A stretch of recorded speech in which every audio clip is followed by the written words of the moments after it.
On our family trip, my husband sneered, "I booked rooms for me, my ex-girlfriend, and the kids, they're my real love." I smiled sweetly, said nothing, and walked away. Hours passed as I ignored every call. Then something he never expected happened, and it was only the beginning of my silence. "I booked rooms for me, Camille, and the kids." Eric's words hit me like ice water. "Not for you." I stood frozen in the marble lobby of the Grand Ocean View Resort, our luggage scattered around my feet like broken dreams. The tropical paradise I'd researched for months, the family vacation I'd planned down to every detail, suddenly felt like a cruel joke. The sound of crashing waves through the floor-to-ceiling windows seemed to mock the silence that followed his announcement. "What?" The word barely escaped my lips, a whisper lost in the resort's ambient music. Eric didn't even look at me. He was too busy checking his phone, that familiar cold indifference painted across his face. "You heard me, Jennifer. 3 rooms. Me, Camille, and 1 for the kids to share." Camille appeared from the gift shop like she'd been choreographing this moment. Her blonde hair cascaded perfectly over her shoulders, her designer sundress fitting her like it was painted on.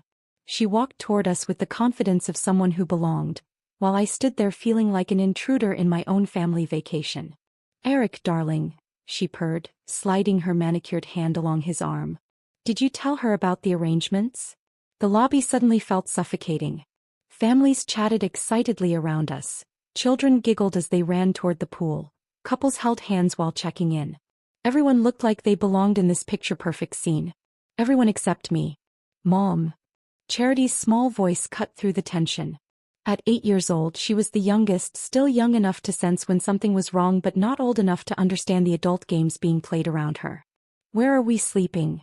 Chase, my 14-year-old, shifted uncomfortably beside his little sister. His eyes darted between his father and me, the weight of loyalty pressing down on his teenage shoulders. Jeffrey, at 16, had learned to retreat into his phone during these moments, but I caught him glancing up, watching. "Your mom will figure something out," Eric said dismissively, signing the registration paperwork with theatrical flourishes. "She's resourceful." Camille extended her designer purse toward me with a smile that didn't reach her eyes. "Be a dear and take this up for me? Room 412. She spoke to me like I was hired help, her voice dripping with fake sweetness that made my skin crawl. I stared at the purse for a moment that stretched like eternity. Every instinct screamed at me to throw it back at her, to cause a scene, to fight for my dignity in this marble-clad battlefield. That I took it. The leather felt cold against my palms. "Jennifer's always been so helpful," Eric said to Camille, loud enough for nearby guests to hear. "She loves taking care of everyone else's needs." The children watched this exchange with growing discomfort. Charity tugged at my dress, sensing the tension but not understanding its source. Chase cleared his throat awkwardly. Jeffrey typed faster on his phone, his face reddening. At dinner, the resort's 5-star restaurant became my personal hell. The maitre d' had seated us at a prime ocean view table, the kind I'd specifically requested months ago when booking this trip. Camille sat beside Eric, her hand possessively resting on his thigh while she ordered the most expensive items on the menu. "You know what Jennifer is?" Eric announced to our table, his voice carrying that familiar tone he used when he thought he was being clever. "She's like extra luggage. Always there, always taking up space, but you're never quite sure why you brought her along." The words landed like physical blows. Chase choked on his water. Charity looked confused, glancing between her father and me. Jeffrey's fork stopped midway to his mouth. Even nearby diners turned to look, sensing the cruelty in Eric's tone. I felt heat rise in my cheeks, that familiar burn of humiliation that had become too frequent in recent months. The other families around us were laughing, sharing stories, creating memories. We were performing a twisted theater piece where I was the unwilling tragic character. "Dad." Chase started, his voice cracking slightly. "What?" Eric laughed, cutting him off. "It's just a joke. Your mom knows I'm kidding." He looked at me expectantly, waiting for me to play along, to smile and laugh at my own degradation. I didn't smile. I didn't laugh. I didn't speak. Instead, I placed my napkin on the table with deliberate precision. I stood slowly, feeling every eye at the table follow my movement. The restaurant's ambient chatter seemed to fade as I pushed back my chair.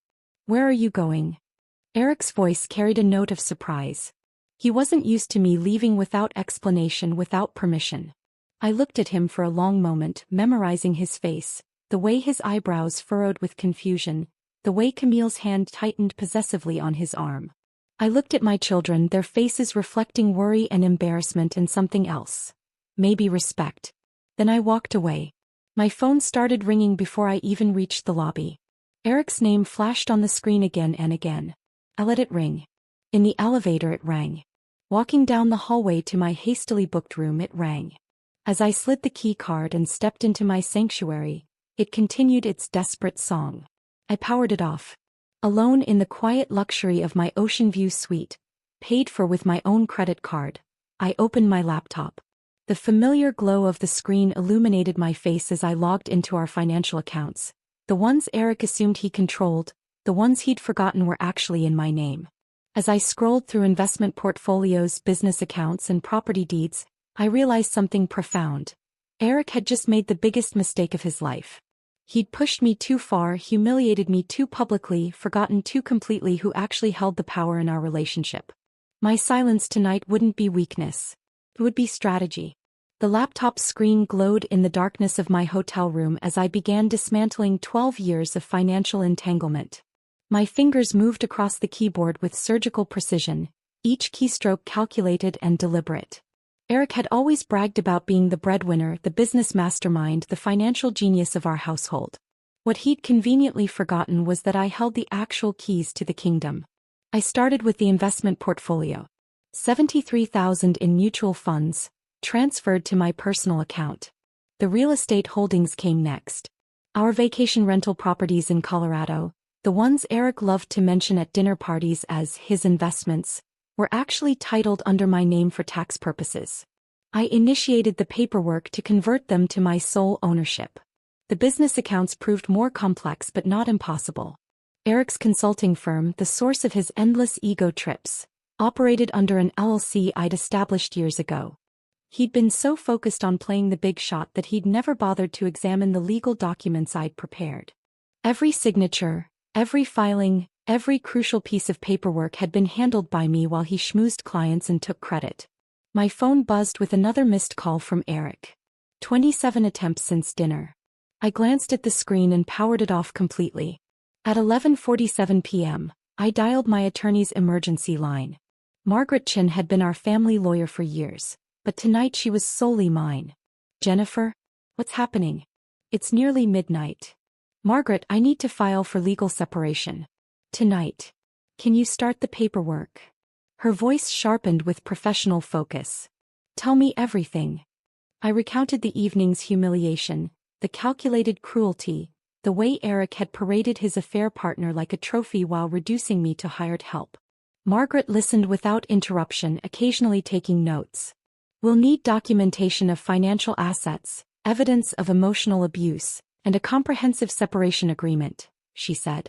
How quickly do you want to move? Immediately. I want him served before he realizes what's happening. Jennifer, this is a significant step. Are you certain? I looked around the hotel room I'd booked with my own credit card, thought about the purse I'd carried like a servant, remembered the laughter at my expense. I've never been more certain of anything in my life. Margaret's fingers clicked across her keyboard. I'll have preliminary documents ready by morning. We'll start with asset protection, then move to formal separation proceedings. While Margaret worked through the night, I continued my methodical financial restructuring. The joint credit cards were canceled one by one. The automatic payments Eric relied on for everything from his gym membership to his expensive car lease were redirected to accounts he couldn't access. By 3 a.m., I'd effectively frozen him out of the financial empire I'd built while he played pretend soup. Dawn crept through the hotel curtains as I packed my belongings. My phone, now equipped with a new number, remained blissfully silent. No desperate calls from Eric. No manipulative text messages. No attempts to gaslight me back into submission. The resort lobby buzzed with checkout activity. Families dragged rolling suitcases toward the entrance. Children complained about leaving paradise. Couples discussed their flights home. I positioned myself strategically near the front desk, close enough to observe but far enough to remain unnoticed. Eric appeared first, his hair disheveled, dark circles under his eyes. He looked like he'd spent the night pacing and calling. Camille followed, her previous confidence replaced by irritated confusion. The children trailed behind, their faces reflecting the tension they'd absorbed overnight. "Sir, I'm sorry, but your card has been declined," the desk clerk said, her voice professionally apologetic. Eric's face flushed crimson. "That's impossible. Try it again." The clerk swiped the card a second time, then a third. Each attempt produced the same result. "Declined. Insufficient funds. Perhaps you have another card?" she suggested gently. Camille stepped forward, her designer purse clutched defensively. "Use mine," she whispered, but her voice carried across the marble lobby. Eric's humiliation deepened as Camille's card also failed to cover the substantial resort bill. 3 rooms for 4 nights, plus meals, spa treatments and room service charges. I'd witnessed them accumulating. "There must be some mistake," Eric insisted, his voice rising. Other guests began to stare. "I'm a successful businessman. This is impossible." The desk clerk maintained her professional composure while security subtly positioned themselves nearby. "Sir, would you like to contact your bank?" I watched from my position near the gift shop as Eric fumbled with his phone, dialing frantically. His conversation with the bank was brief and clearly devastating. His face went ashen as he listened to explanations he couldn't comprehend. The children stood together, embarrassed by their father's public meltdown.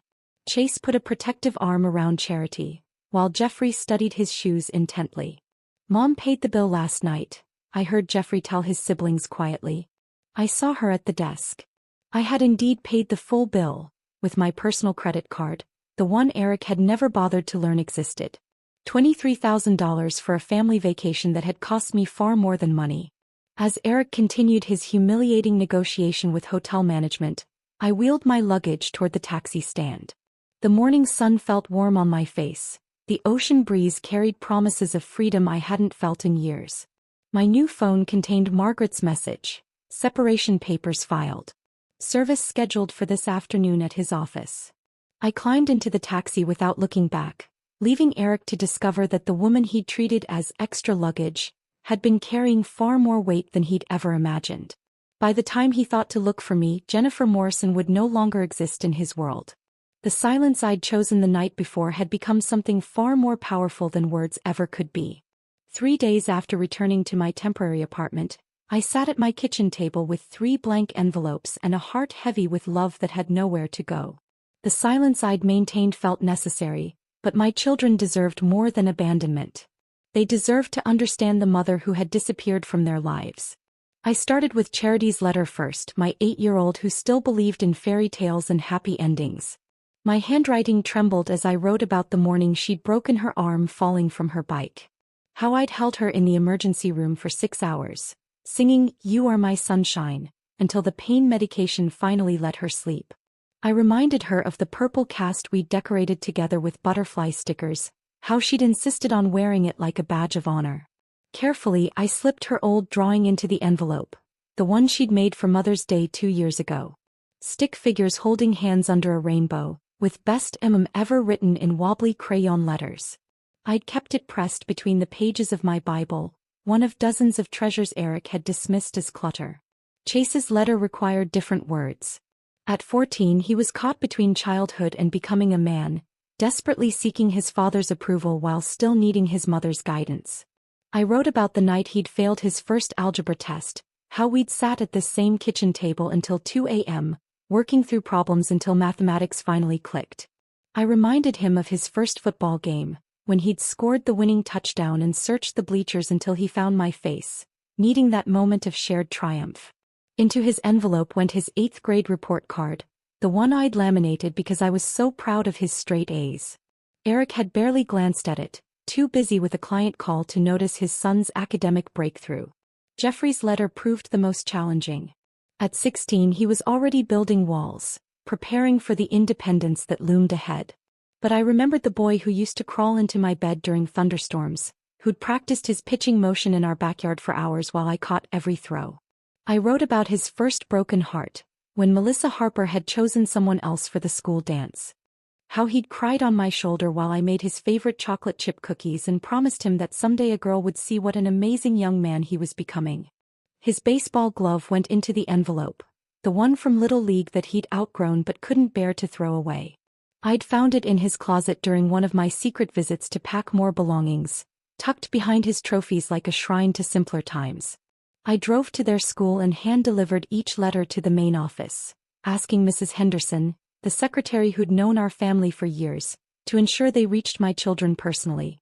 "Jennifer, honey," she said, her eyes filled with concern. "Are you all right? The kids have been asking about you." "They'll understand soon," I whispered, my voice barely holding together. Within days, the carefully constructed harmony Eric and Camille had tried to create began cracking. Chase called me from his friend's phone. Eric had confiscated his cell after finding my letter. "Mom, I'm so sorry," he sobbed into the phone. "I didn't know. I didn't understand what you did for us. You were children, sweetheart. You weren't supposed to understand. That was my job." Through Chase, I learned about the chaos erupting at home. Camille had moved in completely, rearranging furniture, throwing away family photos, trying to erase my presence while establishing her own dominance. But children don't forget so easily. Jeffrey had found more of my hidden treasures during his search for clean clothes. A journal I'd kept documenting each of their milestones, photos from every birthday party I'd planned, certificates I'd earned from parenting classes I'd taken to be better for them. Each discovery revealed layers of maternal devotion they'd taken for granted. "She doesn't listen to us like you did," Chase whispered during another stolen phone call. "When Charity has nightmares, Camille just tells her to grow up. When Jeffrey talks about college, she changes the subject. She talks at us, not to us." The house that had once been filled with my quiet presence, packed lunches appearing like magic, homework help offered without request, scraped knees kissed better, now echoed with tension. Camille's shrill voice replaced my gentle guidance. Her impatience replaced my endless reserves of maternal energy. "Dad keeps bragging about how much simpler everything is now," Jeffrey told me during a brief encounter at the grocery store. "But nothing works anymore. There's no food in the house because nobody planned meals. My baseball uniform wasn't clean for yesterday's game. Charity cried for an hour because she couldn't find her favorite stuffed animal. The stuffed animal was in my apartment. I'd grabbed it during one of my packing trips, knowing she'd need its comfort." "Mom," Jeffrey's voice cracked slightly. "Can you come back? Just for Charity? She asks for you every night." My heart shattered and mended simultaneously. They were beginning to see what Eric had systematically tried to make invisible. The countless ways I'd held their world together through love, attention, and sacrifice. The breaking point came during Chase's championship basketball game. I watched from the parking lot as Eric and Camille arrived late, too busy arguing to notice Chase scanning the bleachers for familiar faces. When he made the winning shot, his eyes found the empty space where I used to sit, where I'd cheered at every game for 3 seasons. That night, Charity's small voice cut through the darkness of their disrupted home. "I want Mama, Jennifer." Even through Chase's whispered phone call, I could hear the profound silence that followed. Eric had no response.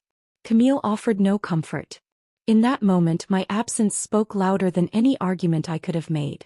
My children were finally seeing the mother they'd forgotten, not through my presence, but through the devastating emptiness left behind. The process server found Eric at his favorite coffee shop, the upscale place where he held his Tuesday morning power meetings.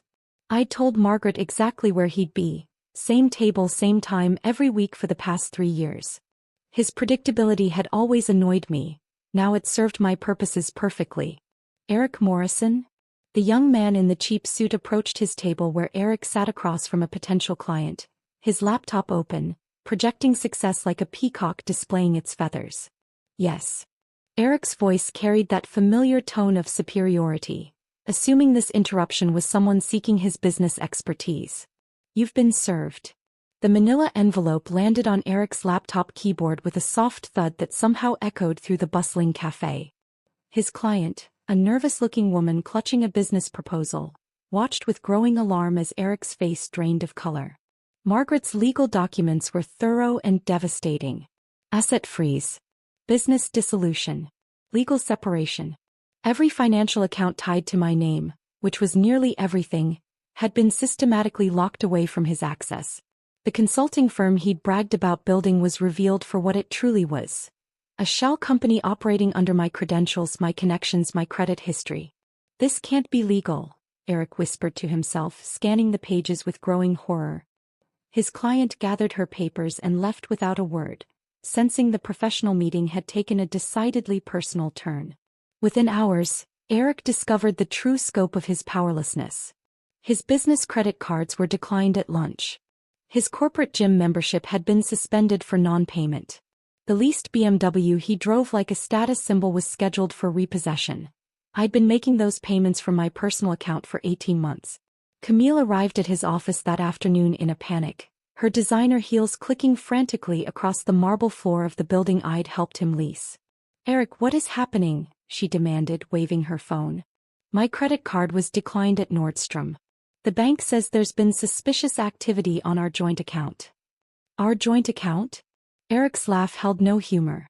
"Camille, we don't have a joint account. We never did." I watched this unfold through Jeffrey, who'd been present when Camille tore through Eric's home office like a woman possessed. She discovered what I'd always known but never flaunted. Every deed, every contract, every significant asset bore my name as the primary owner. Eric had been living in a house I'd purchased, driving cars I'd financed, running a business built on credit I'd established. She made me look like an idiot, Eric raged to his brother over the phone, unaware that Jeffrey was listening from the hallway. "Everything I thought I owned, everything I built, it's all hers." But the financial devastation was only the beginning of Eric's unraveling. The children, emboldened by my letters and increasingly resentful of Camille's presence, began their own archaeological dig through family history. Chase found a box of photo albums in the basement, buried behind Christmas decorations that hadn't been touched since I'd disappeared. Every page told the same story. Me at his soccer games, me helping with science fair projects, me holding him in the hospital when he'd had his appendix removed at age 10. Eric appeared sporadically, usually in the background, often looking at his phone. "Look at this." Chase showed Jeffrey a picture from his 13th birthday party. I was kneeling beside him as he blew out candles, my face radiant with maternal pride. Eric stood apart, checking his watch, already eager to end the celebration. Charity discovered her baby book, meticulously maintained with my careful handwriting documenting every milestone. First smile, first word, first steps. All recorded with the devotion of a mother who treasured each moment. Eric's contributions were sparse. A few signatures on school forms, birthday cards with generic messages. "Daddy never came to my dance recitals," Charity announced to Camille one evening, her 8-year-old honesty cutting through the adult pretenses. "But Mama Jennifer came to every single one. She even helped make my costumes." Camille's attempts to dismiss these revelations only highlighted her inadequacy. "Well, your father was working hard to provide for you," she'd say, but the children had seen the truth preserved in photographs and memories.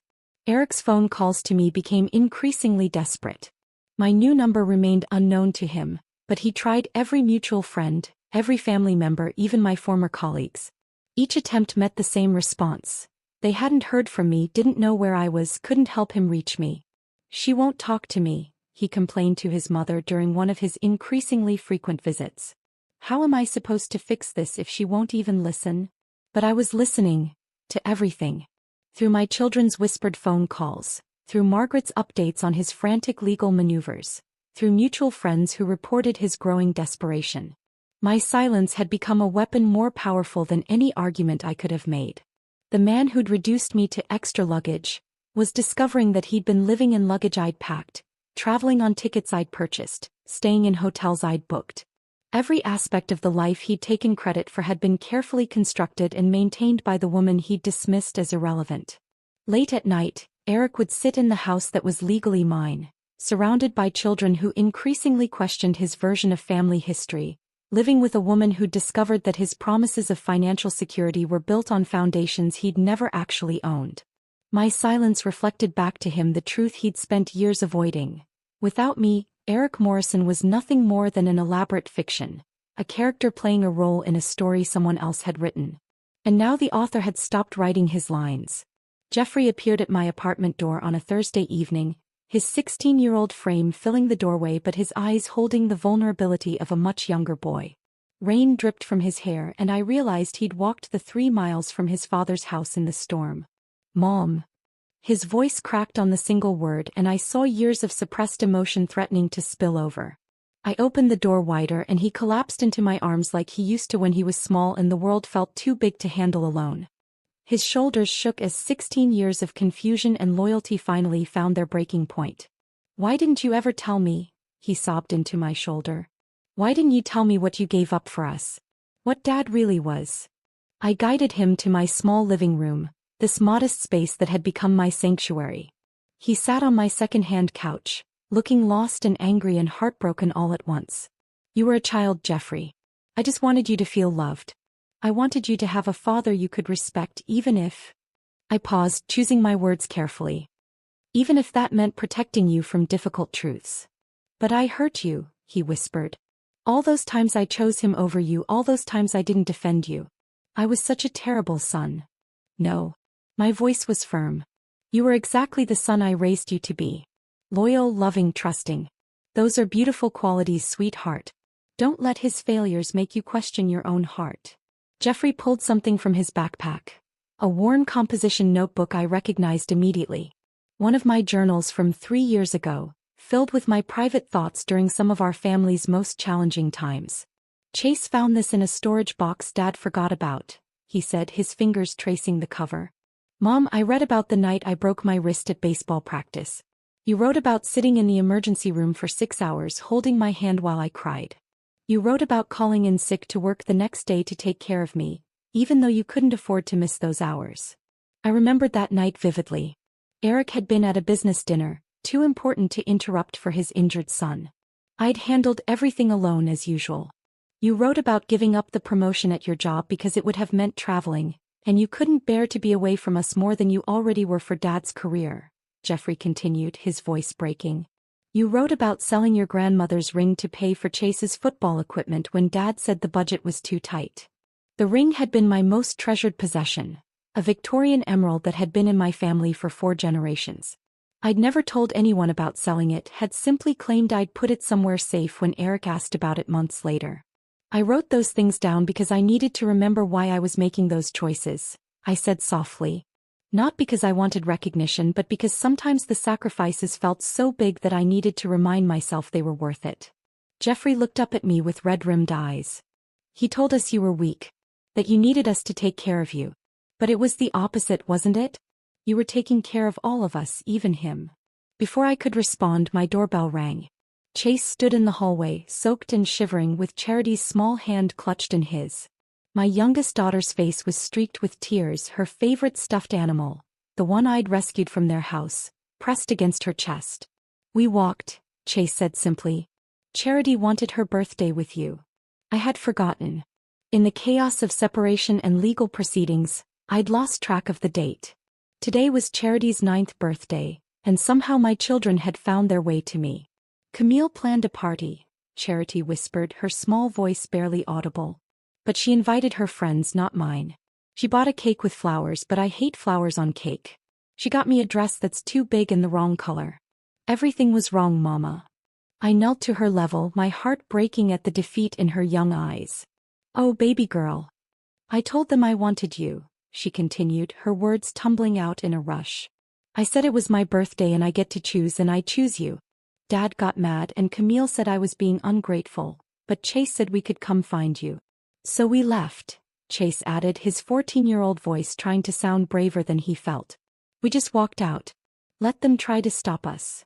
I looked at my 3 children, drenched and defiant, and felt something shift in my chest. They had chosen me. Not because I'd asked them to, not because I'd manipulated or pleaded, but because they finally saw the truth of what our family had really been.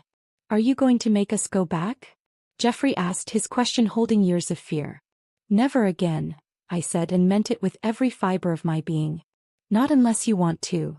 Charity launched herself into my arms, her small body fitting perfectly against mine like she'd never left. Chase followed, then Jeffrey, and suddenly we were a tangle of arms and tears and relief in my tiny living room. "I'm sorry, Mama," Charity whispered against my neck. "I'm sorry I forgot how much you love us." "You didn't forget, sweetheart. You were just confused for a while. That's not your fault." "We're not going back," Chase said, his voice stronger now. "We want to stay with you. All of us." I held my children close, feeling their heartbeats against mine, and realized that my silence had accomplished something no argument ever could have. It had given them space to see clearly, to choose freely, to come home to the love that had never wavered. My silence hadn't been punishment or manipulation. It had been protection. Protection for them to discover their own truth, and protection for me to preserve what remained of my heart. Now, with my children choosing to return to me, that heart felt whole again. The eviction notice arrived at Eric's door on a Tuesday morning in October, exactly 3 months after my children had walked through the rain to choose their truth.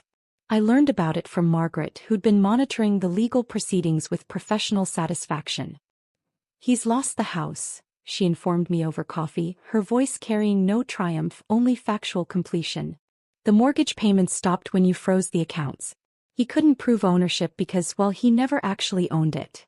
I stirred my coffee slowly, watching the cream swirl into patterns that dissolved as quickly as they formed. "And Camille?" "Gone. Disappeared the moment his credit card started getting declined. Apparently she'd been job hunting since the resort incident. Found herself a pharmaceutical sales manager in Phoenix. Left while Eric was at his brother's house begging for a loan. The house that had been our family home for 8 years now sat empty, its windows reflecting nothing but sky.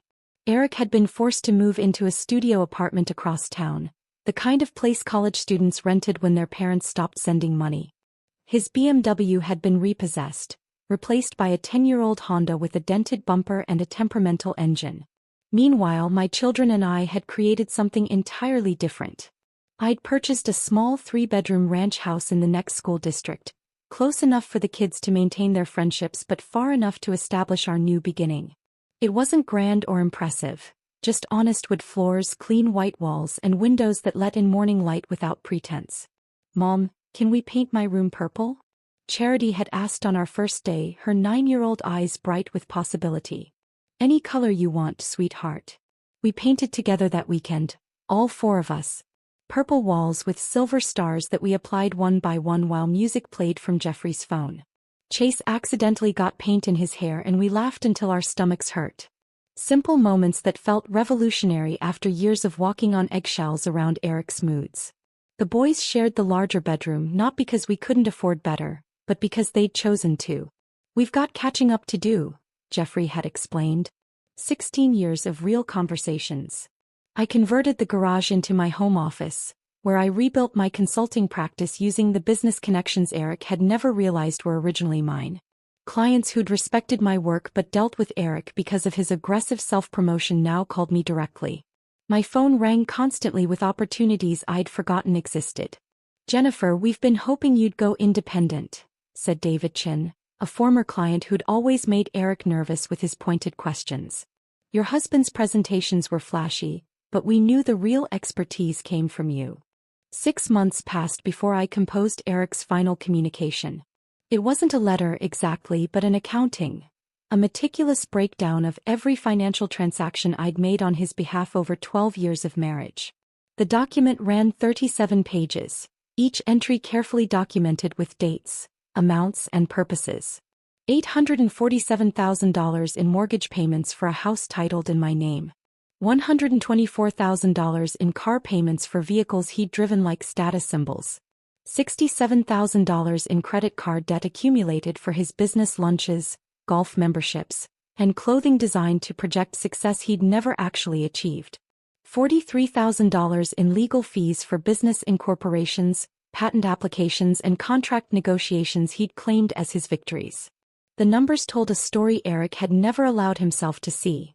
The story of a woman who'd sacrificed her own ambitions to build a platform for his ego, who'd worked tirelessly behind the scenes while he performed for audiences who were really applauding her efforts. But the financial accounting was only the beginning.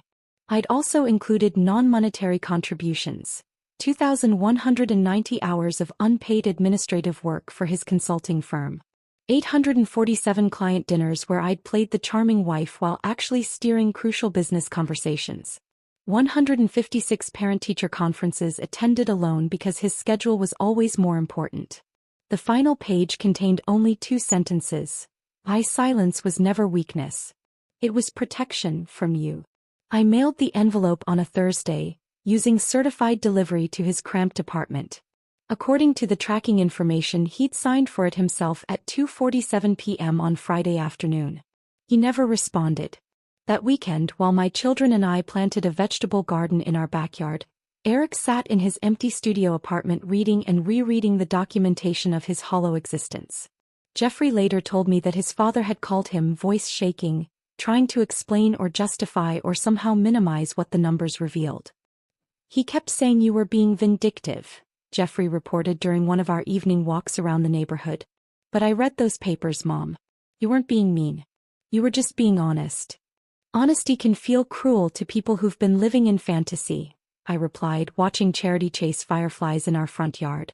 By December, Eric had stopped trying to contact us altogether. His weekly attempts to arrange visits with the children had dwindled to monthly, then disappeared entirely. The man who'd once demanded center stage in every family drama had finally learned the power of silence, not by choice but by consequence.